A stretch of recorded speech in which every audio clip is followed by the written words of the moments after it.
Welcome to SVCH Talks, where innovation meets inspiration, and every conversation sparks transformation. Here we unlock the future, share cutting-edge insights, and empower you to lead the way in a world driven by knowledge and discovery. Let's elevate together, because the next breakthrough starts here. We're thrilled to have you join us for a day filled with insightful discussions, groundbreaking innovation, and transformative learning. Today, you'll have the unique opportunity to hear from industry leaders as they share their expertise, experiences, and best practices. Before we move forward, remember that you can obtain the micro-credential for this event. Just follow the instructions on our website. Don't miss this chance to certify your participation and learning. Now we're ready to start. Let's dive into the broadcast that our team has prepared for you. Enjoy it.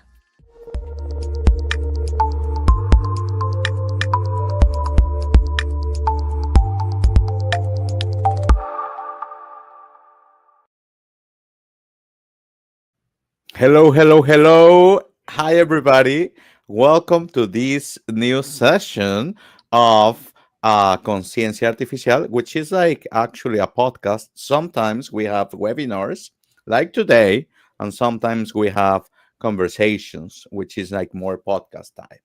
But this time we have a good and interesting session about AI in factories, and we have Trista Li here with us. So I will introduce you, but first I want to say hi, Trista. How's everything going? How are you? Hi, it's going well. Super excited to be part of this program. I'm excited to share what I have seen in the factories and in the farms with people who are curious about AI. And thank you for providing this opportunity. Super excited about it. No, thanks to you to dedicating all this time to share all what is happening in the industries in factories with AI. So good. So I will introduce just to give a little bit of idea of who's Trista Lee. So she is an AI go-to-market strategist specializing in legacy industries, thinking about automobile, TNL, and food agriculture, with a track record of trying from zero to one on these industries, AI startups. She helped like venture break into the world's largest players, including Tesla, LG, GM, and securing multi-million dollar funding and turning this chaotic challenge into scalable solutions. So we have Trista Li here, and the stage is yours. So if everybody have some questions, like feel free to write it here in the comments, and we will have time later. Also, I will prepare some questions for you, Trista, so we can have a later Q&A. That sounds great. Super excited. So I will share your presentation. Um, is your time, Trista? Great. To shine. Awesome. Thank you, Alejandro. So I really wanted to thank everyone for this opportunity for me to share a bit about what I have seen in the last couple of years working in a startup environment. Like Alejandro mentioned, I have some experience deploying AI technology into the factories and also have understanding of the farm environment as well as agriculture environment. So I thought today it will be great to talk about what I have seen. Before I dive in, maybe I kind of wanted to talk about why I'm inspired to share what I've learned. One thing I'm seeing in the industry, specifically in the legacy industries like TNL, transportation logistics, automotive manufacturing, as well as agriculture, is they're not the most front end digital industries. So when it comes to the concept that's new as AI, many people don't know where to start. And I hope that at the end of this conversation, we get an idea about what are some of the key foundational pillars of AI transformation, where is the majority of the hype that's happening, what's actually happening in the factory floors or on the farms. And if you are a business or leader thinking about adopting AI, what are some of the strategic way to think through the steps? Like Alejandro mentioned about my background, I have worked in the AI space since 2020. I joined a startup called UnitX that focus on AI machine vision in the automotive industry. We primarily automate the end of the line inspection. And from that, I learned a lot about how the digital transformation that's involving hardware in a legacy industry, legacy environment looks like. Then I have worked at Data Assembly, which is a data company that sells industry intel and industry data to larger retailers. That also exposed me to what it looks like in a retail environment, how important these data infrastructure really is. Ultimately, recently I've been working more hand in hand with many ag tech company to understand how to use AI to drive transformation. So I'd love to kind of talk about in general what I have seen in these relatively legacy oriented industries. So maybe we can take a step back and think about, when you think about AI in factories or farm, what are the things that came to your mind? I kind of highlighted some of the hot topics that we see on LinkedIn or on the news. For example, humanoid robots. We're painting a picture that in the future, many of the human tasks that's currently carried out by individuals are going to be automated. Lights out factories, completely fully automated factories that doesn't require any human intervention. You push a button, you don't need to have the lights, there's no individual on the floor, everything's automated. Full digital twins, so you have a complete digital record of whatever is going on in a physical world. You can manipulate things, you can control things with that. On the farm, we have swarm robotics, things that you can control what's going on in the farm using aerial imaging or aerial applications, AI-powered drones, or fully automated farm, right? Like imagine you have a farm that you don't have pickers, it's all robots or it's all computer visions. But when we think about the future that far out, how much of the reality really mimics these applications? Like what percentage of these applications are actually being deployed into the factory floors or farms? When we look at these cool tech, the actual adoptions are not really big, right? If you look at humanoids robot, it's less than 0.1%, or ranging for AI-powered drone, that's a bit more adopted.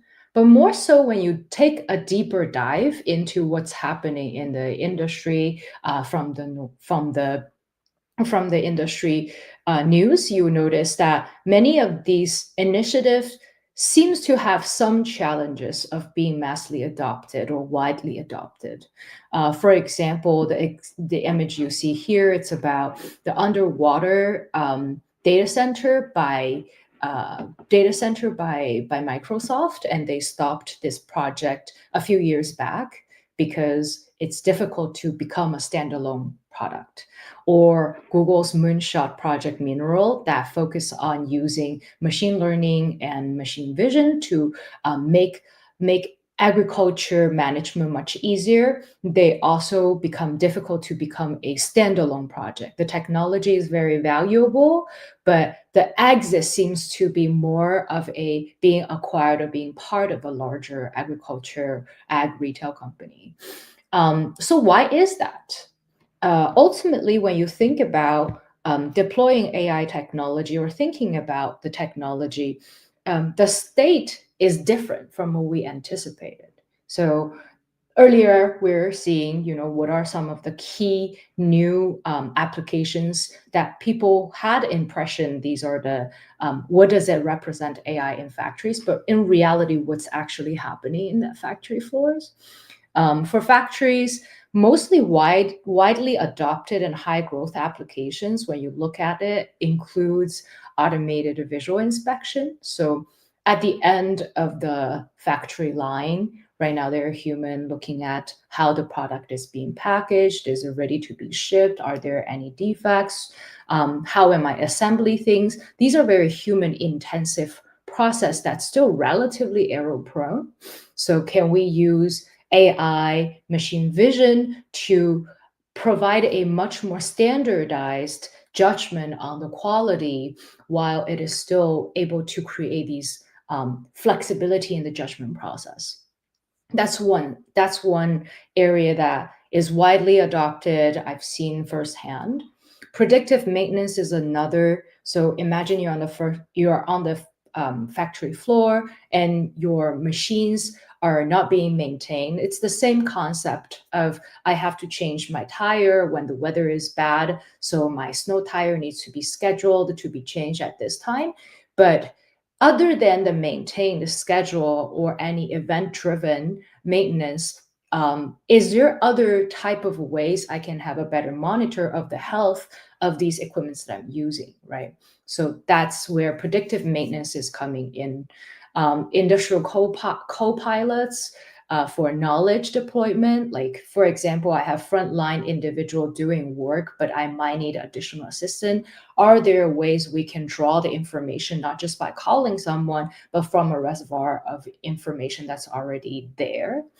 Demand inventory forecasting. Now that not only we use the model, but we are having adaptive model to using machine learning to help us understand what are some of the future demand needs or for inventory needs.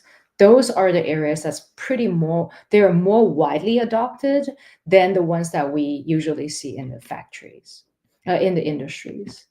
The next will be thinking about the farms, right? On the farm, there's automated guidance and steering. So for farmers, a lot of the time, they have to drive their equipments for a long hour during the seeding season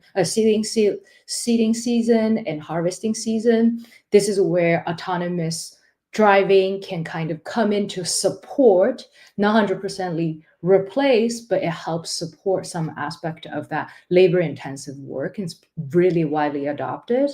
Yield mapping and harvest prediction are becoming more and more popular, primarily because you have more of the IoT insights, what's going on the farm, and then you can have aerial imaging or satellite imaging to collect the information that helps you make that insights. It's more popular among wider kind of bigger farms because it has a bigger land and bigger acreage to kind of help understand where that decision making needs to happen. Beyond that, we have precision weed control. So traditionally, we have the tractors, right, going into the field. But now with the tractor having the vision, they can collect information and understand how to make that decision in a smart way to, for example, spot spraying, to do weed control, or understanding how the field is. That is what AI can enable, and it's a very high growth area. Livestock health monitoring. So you can add the vision system into the livestock, or for example, you can monitor how your cattle is doing, and then using the image feed to kind of draw conclusion of whether you need to do certain intervention of the current way you're raising your cattle. Variable rate seeding and fertilizing, that is starting to be also a very big topic in the industry. So there is still a gap between what we think the hype of AI and the reality is. If you look back, for the factory to achieve fully automation, like lights out, humanoid, it would require a pretty heavy investment on the hardware. Many of the factories are currently in a hybrid mode. You do have autonomous vehicle moving around to do certain assistant tasks, but it still needs to work towards how the factory is built for human to be part of a big majority of the operations. So in order for industrial AI adoption to be fully realized in the way that we see, what are some of the key challenges? And I summarized in the following ways. Number one is the hardware barrier. So unlike digital AI transformation, for any physical-based AI transformation, data collection is very critical.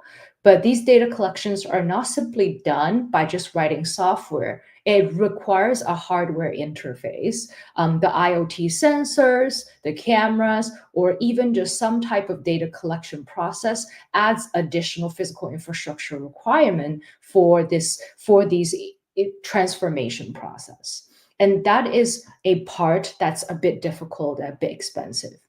Moreover, with the hardware, there's also the hardware to hardware or hardware to software integration that adds additional barrier. Traditionally, in digital transformation, if it is happening in a software environment, the API or the other way to integrate with each other can be done in a relatively similar team, right? Like among the software engineer with the software engineering team. But when it comes to in a hardware environment, it would require your upstream process, for example, if it is in more of a mechanical design, to talk to a software interface, then talk to a additional process decision making. And that means you would need to interface with multiple teams, including automations engineer, the data engineering team, and also the software engineering team. So it adds complexity, hence some degrees of talent barrier, but also it adds the complexity of how things can happen in a streamlined way. Because in different factories, the upstreams are all different, the downstreams are all different, the teams are all different. So that adds complexity when it comes to hardware integrations. Moreover, for a kind of infrastructure like a factory or a farm, the original talents are not often AI ready, right? It's more likely to think about a production-oriented manufacturing facility is focused on production, mechanical, or the other hardware-oriented infrastructure. So when you need to introduce AI into this existing talent group, how do you introduce the AI ML talent into this group? Does that require hiring, or does that require upskilling the existing automation team into a certain talent? How would these new languages of AI interface with the rest of the company? How would the optimization of AI project interact with the rest of other stakeholders? KPI, for example, if I'm going to introduce AI into my production line and I'm a production manager, that means I have to face the uncertainty of how this new technology is going to impact my current production rate, my throughput, my KPIs. So how do you interact with this type of human transformation journey, right? Last is when you introduce a new technology that is AI driven, it's difficult to immediately justify the ROI given it's a new technology. There's a high infrastructure update requirement. And how do you think about the cost allocation for these projects? That's another big question.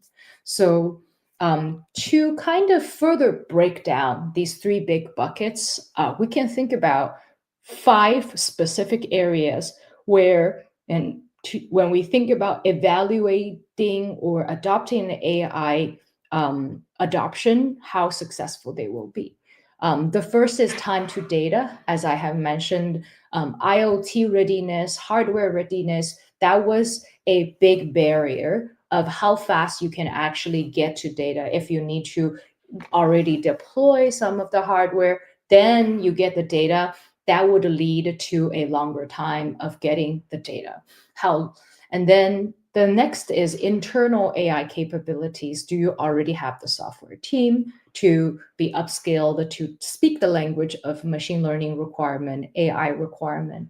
Or is this a much more complex environment where it's more hardware oriented? Or it could also be more operation oriented. So how do you kind of support the transition of language if you are going to deploy an AI application? That is also very important. The third part is the hardware and the computational infrastructure.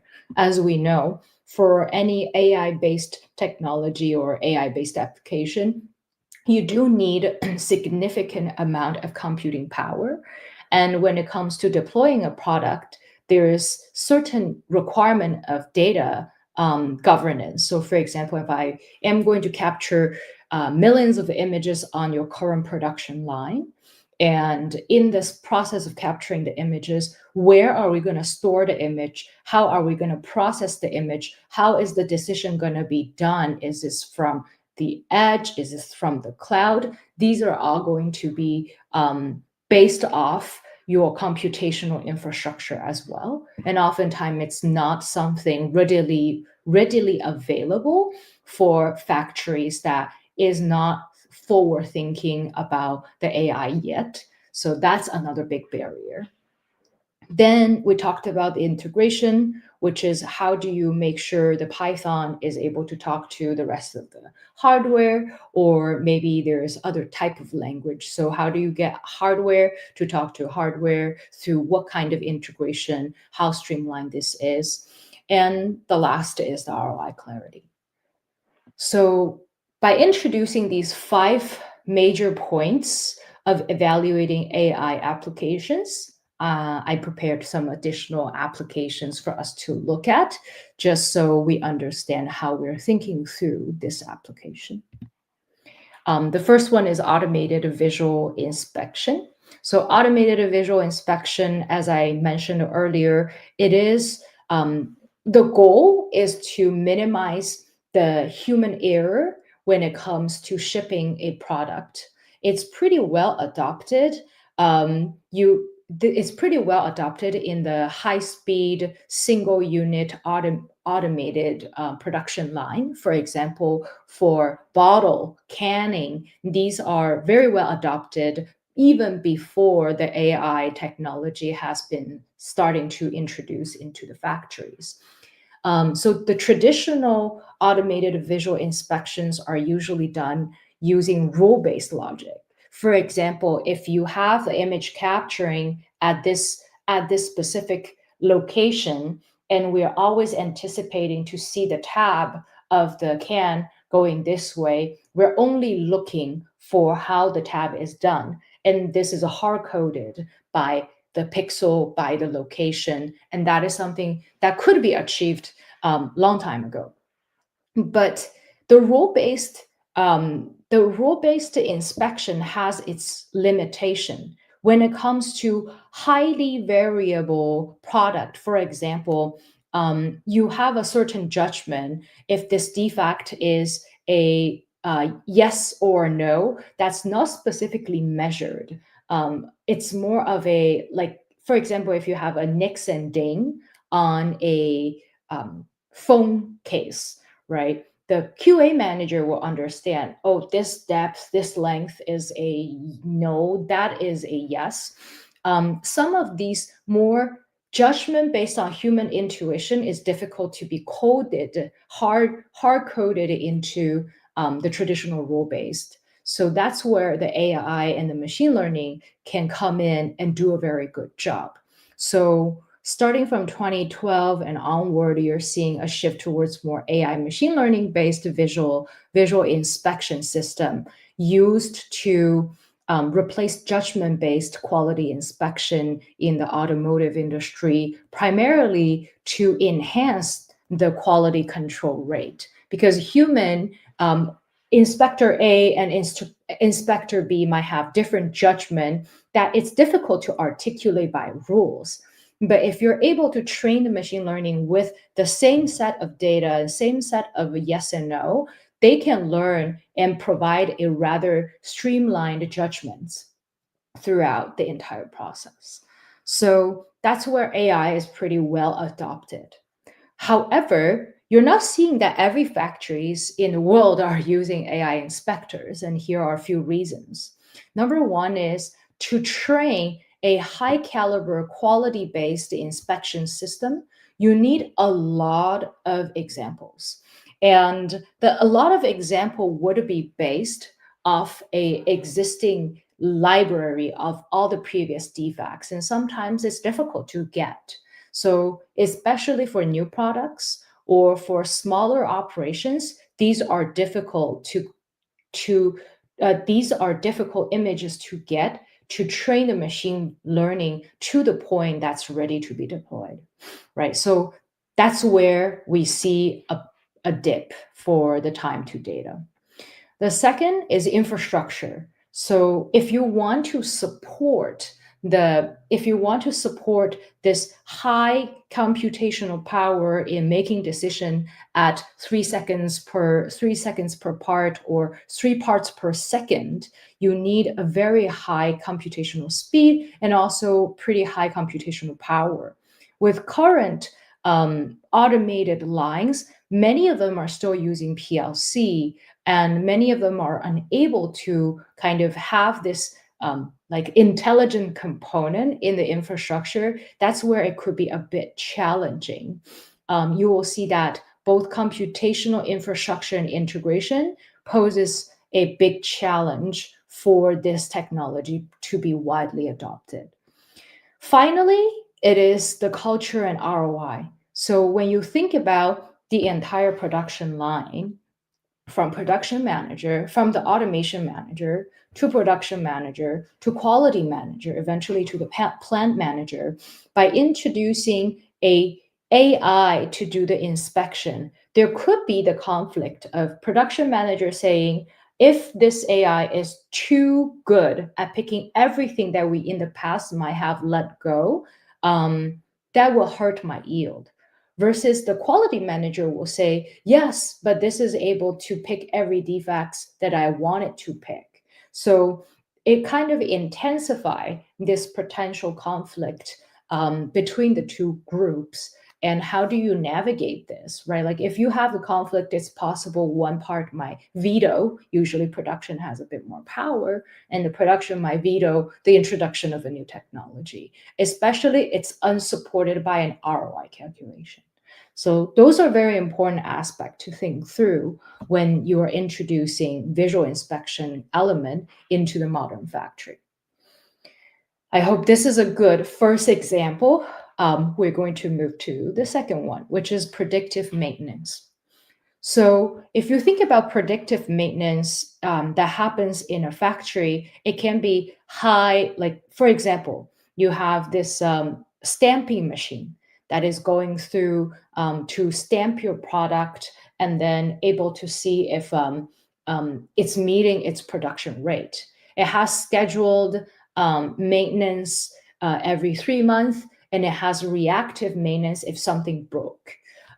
This would oftentimes lead to unnecessary downtime or wasted parts because it's possible when we're doing calendar-based maintenance, it might be beyond its prime, or if you're doing reactive maintenance, it might be doing a trade-off with our production schedule. So if there is condition-based monitoring, for example, if I'm able to gather the data from how the thermal is, how the tool is, then we will be able to have a way to either early alert or defer the preventive maintenance that's calendar-based based on the existing process or existing state of the tools. So that's something we see adopted by the factory, but still not fully widely adopted. The key reasons include, first is data silo. So operational technology data is often locked in legacy PLCs, like I said earlier.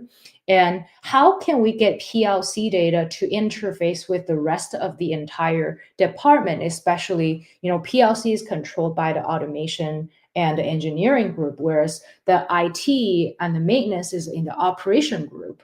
Those two groups might not always be in the same group. So how can we get PLC information to integrate with the IT analytics platform? That is a challenge that can cause the time to data significantly lower, right? So by the time I get the data, it might already be late, or I don't have enough of a cameras, or I don't have the sensors to actually capture these field level data. That's a challenge. The second part is the cold start problem. So this is a little bit about the process. If you start with the machine that's reliable, and you don't have sufficient failure data to train the models on, then how would you know when this machine needs to be maintained? If this is a one-off machine that's custom built for you, then there is no historical information, and that is challenging to justify for a new kind of sort of like a predictive maintenance program. The last is context awareness. So algorithm might not be able to differentiate what is a legitimate issue or a operating change. So for example, if I am going to make a decision that is more on the fly, this week we're going to pause production primarily because of that reason, your AI, if not informed on the context, it's a bit difficult to immediately change. So that means there's additional operational barrier for the entire team to kind of navigate around. That's an additional cost and friction point for any team to veto, right? It seems like it's kind of costly, expensive to do. Some of the more difficult applications within this will be maintaining the CNC machine or maintaining the slow rotating equipments. And those are primarily because you don't have enough data, a constant changing environment that makes it not as adaptable. So that could be a big area of challenge. In comparison to the visual inspection, predictive maintenance is focusing on the equipment that is providing the service. Hence, the cycle time of getting data will be in a much longer period compared to let's say you have millions of parts going through the conveyor belt. Like that is something you constantly have data. So the first challenge to jumpstart is the cold start problem. And beyond that, you can see that the internal buy-in that you can get from infrastructure and integration seems to also be a bit difficult to maneuver as well. So it is, in comparison, a bit lower in adoption rate. But I'm really optimistic that this can be the future that we're moving towards. The next example will be autonomous mobile robots. So what that means is these are the robots that's operating on the factory floor to kind of help load stuff or kind of help move stuff around. Traditionally, automated guided vehicles follow physical lines, right? Imagine you're at like Cleveland Clinic. There are underground magnetic lines for certain conveyors to go in order to fetch the equipment or the medical equipment or medicines to be shipped to the front of the house. So that's a traditional approach. But now, by adding intelligence layer, the cars can be even more autonomous in navigating the process that doesn't have the pre-planned route for these vehicles.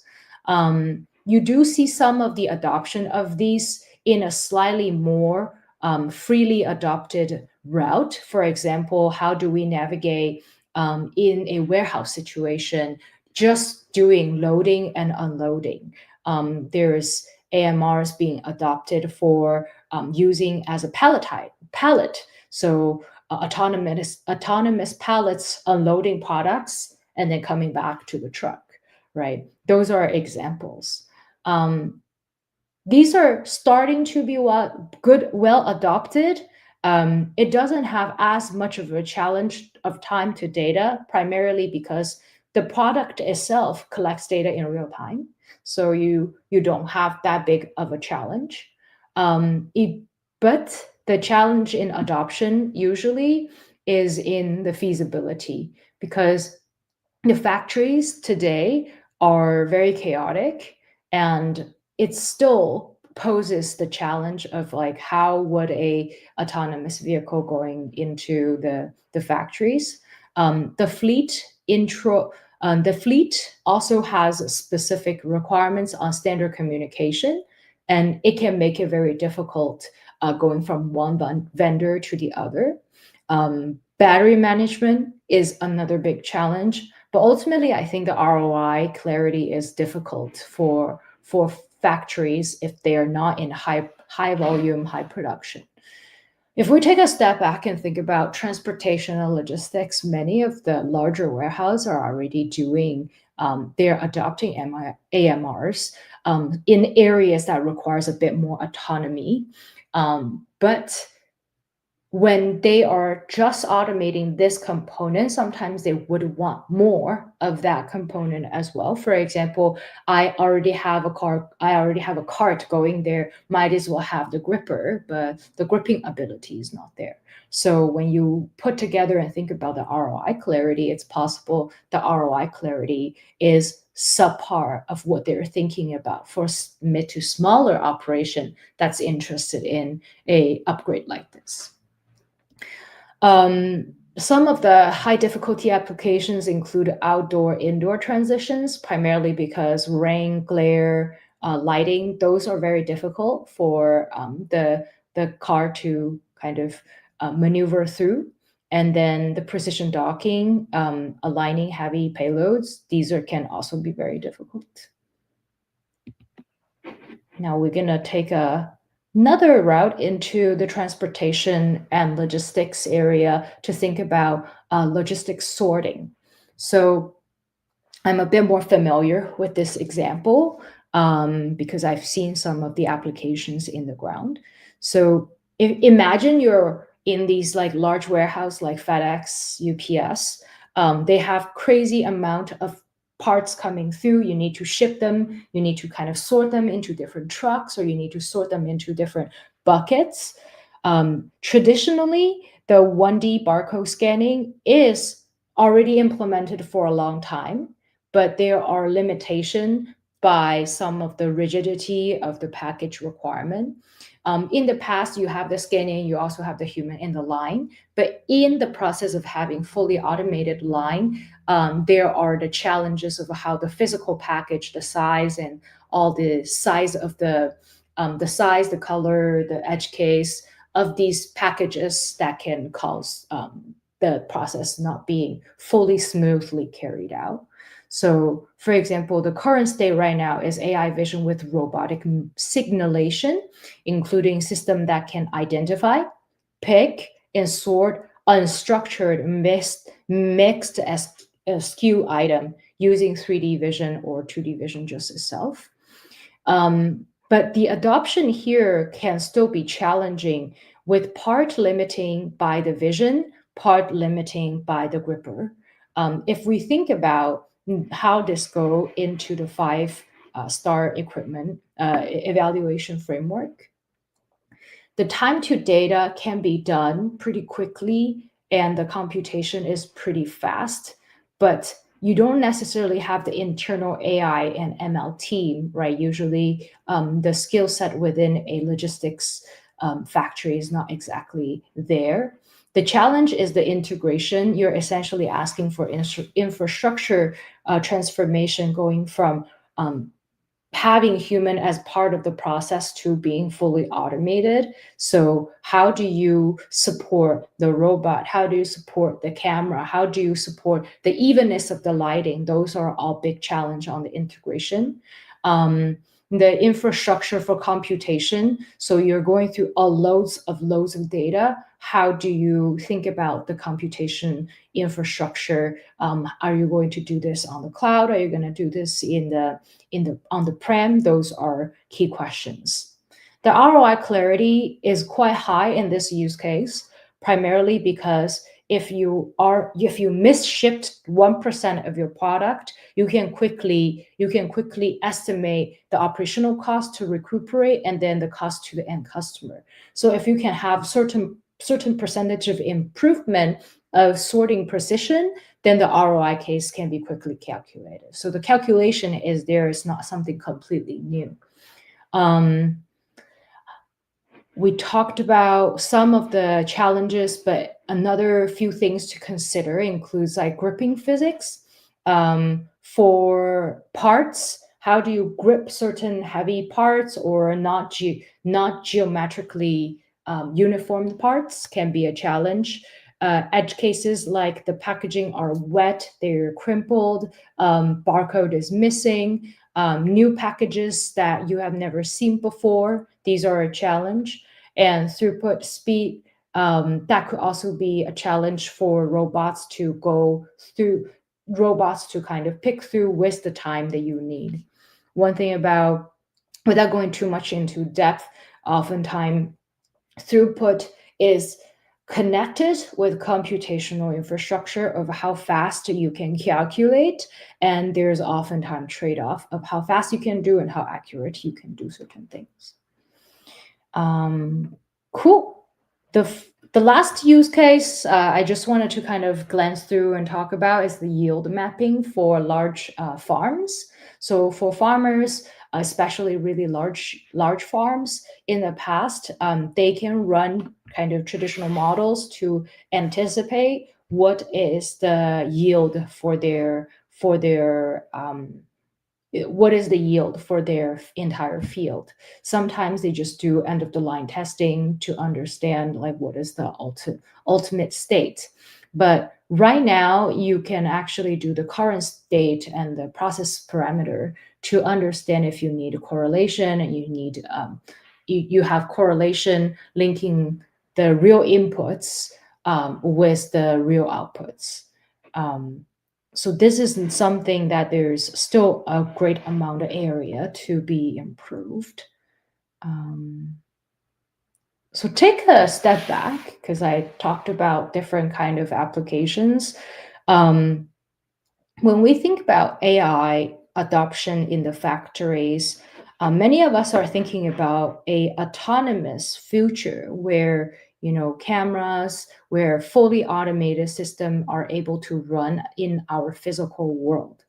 However, in order for a legacy operation to go from today to fully autonomous, there are multiple states to take, right? Right now, we're going from the analog to the more IoT connected way. So many of the challenge still comes into justifying additional equipment that can start capturing the data.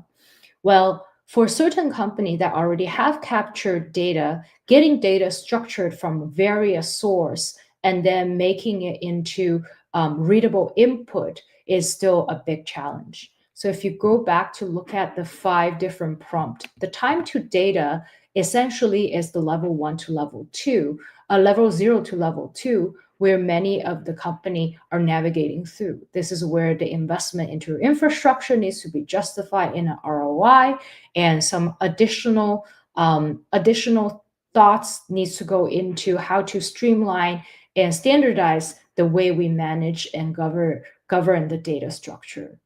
From there, then we have the predictive learning. So essentially, we're asking to take a pretty big jump from level 1 to level 3, and that is where many of the transformation journey these physical companies are on.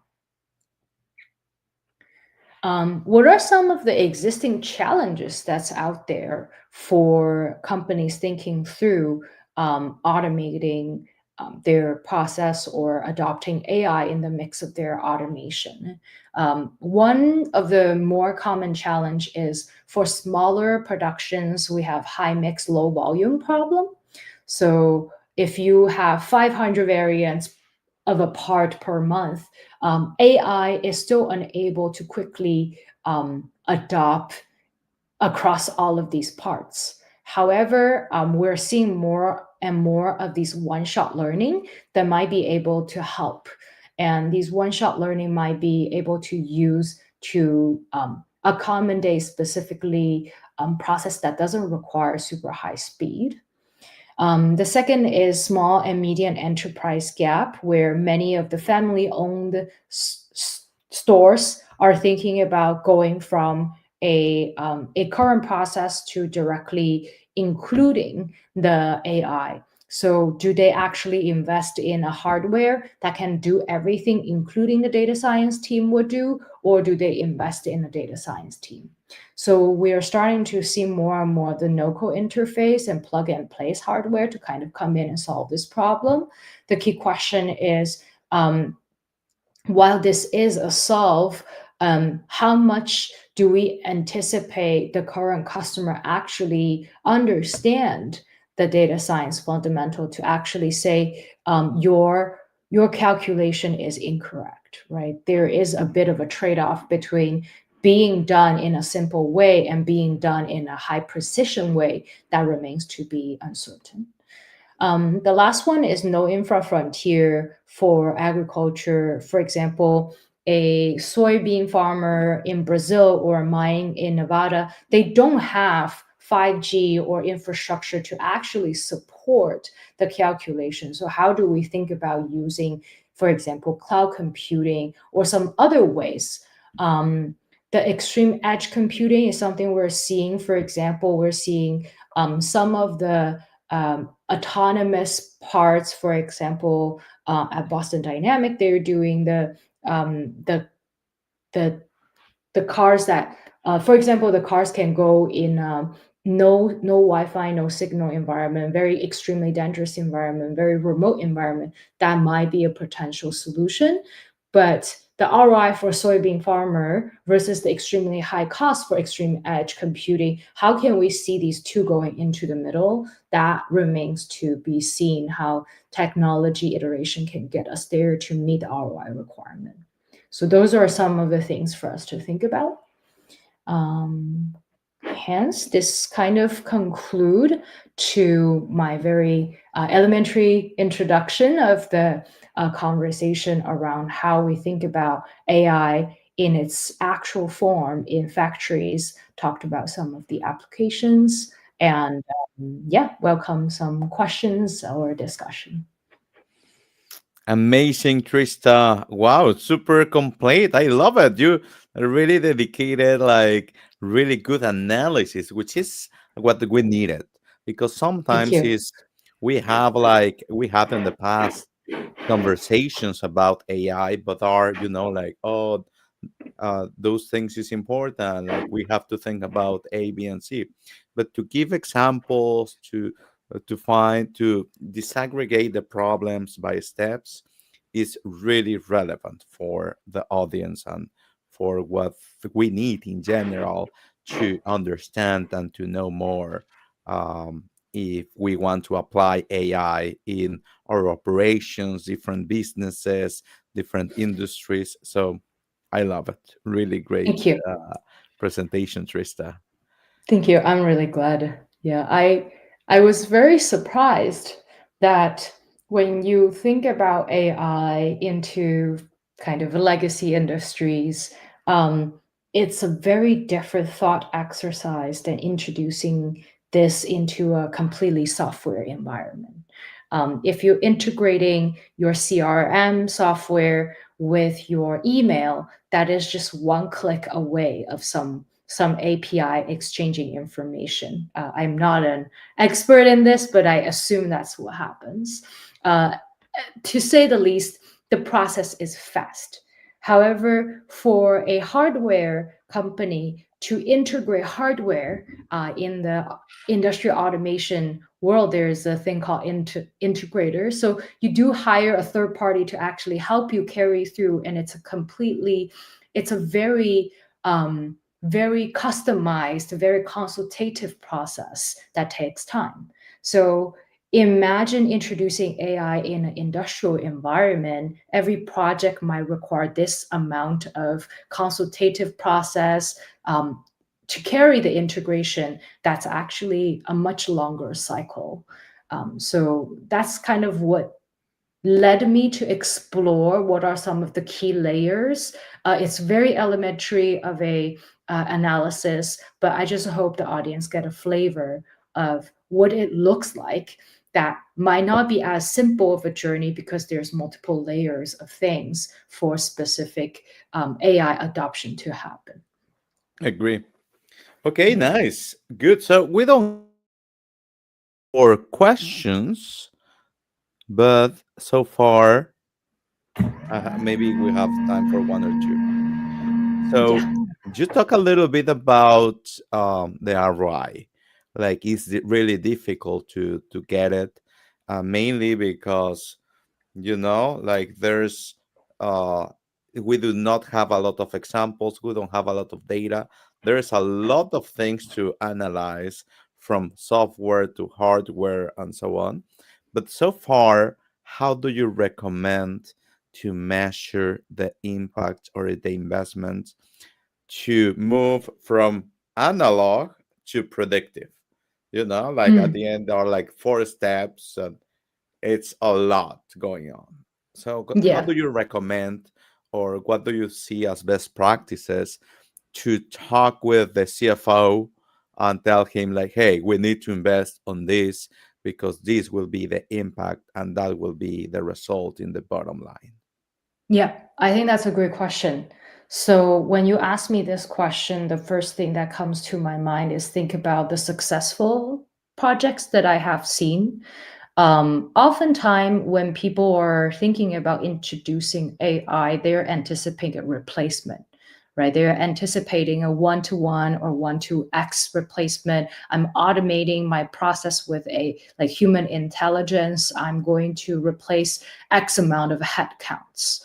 But when you're doing these headcount replacement exercises, it's difficult to justify a ROI that might be recurring every year.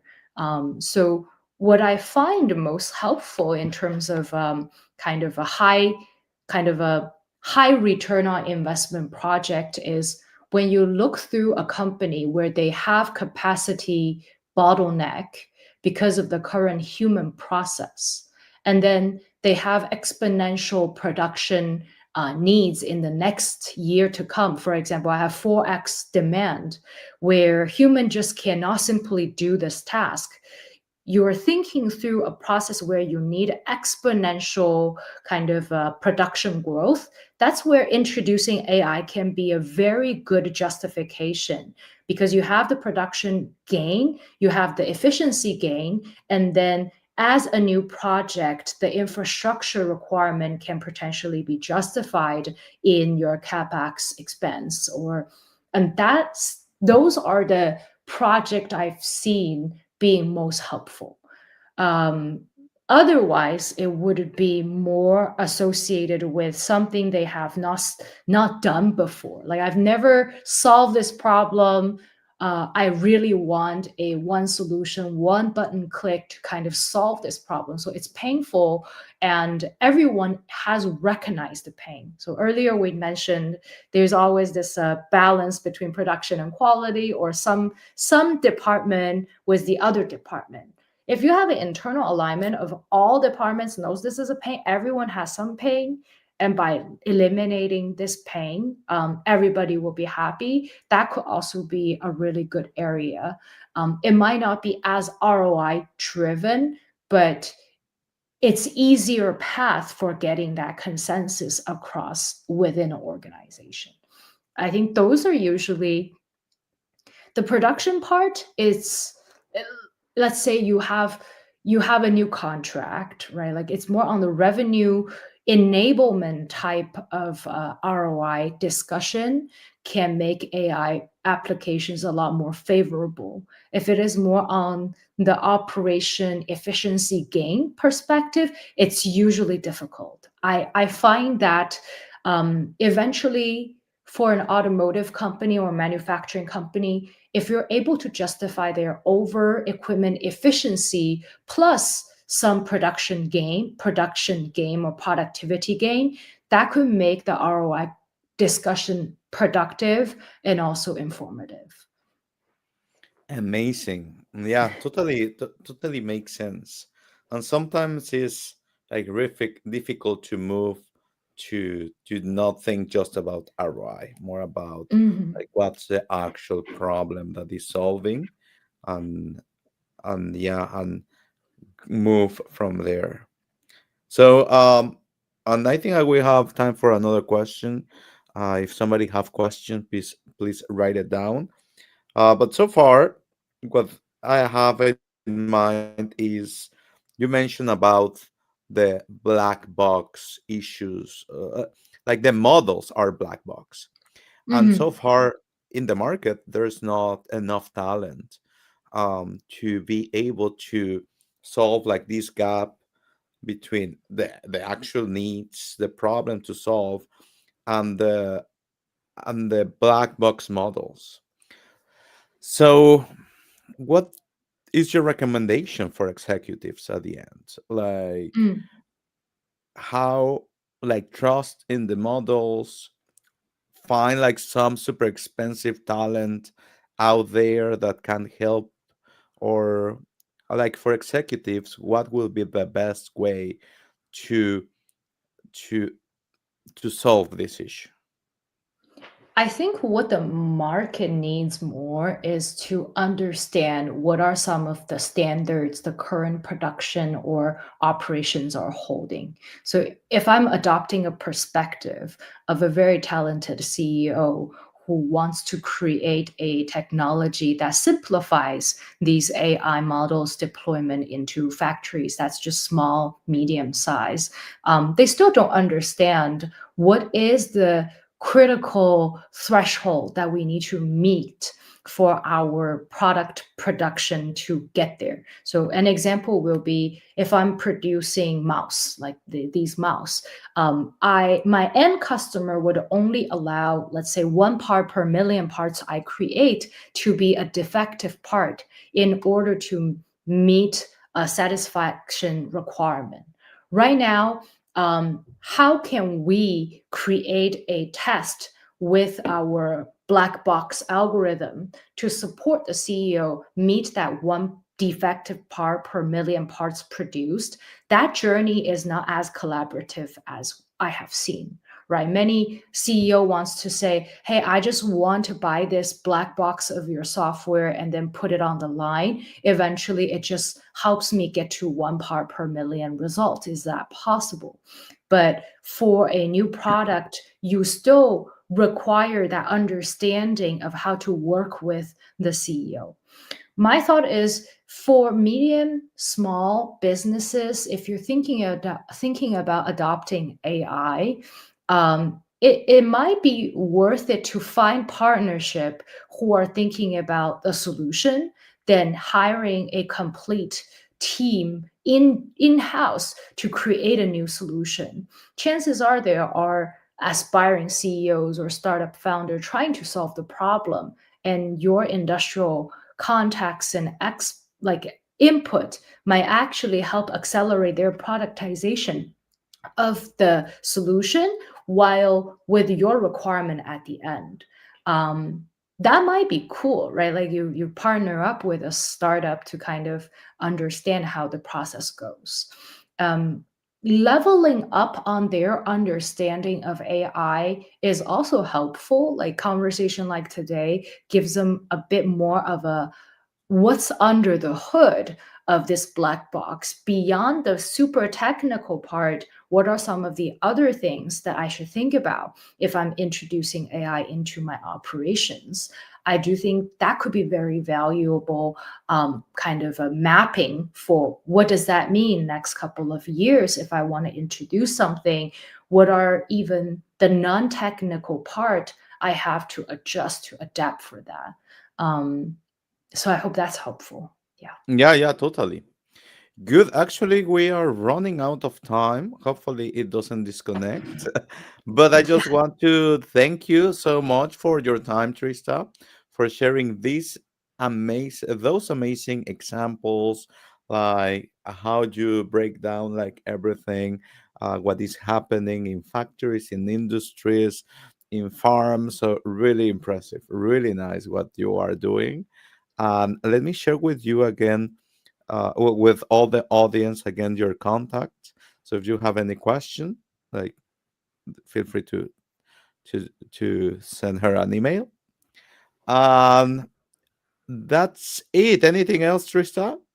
No, S- it's thank you again for this wonderful opportunities. I just hope that by sharing my learnings, I might be able to help people get a bit more insight into what's going on actually on the floor of AI's transformation in these legacy industries.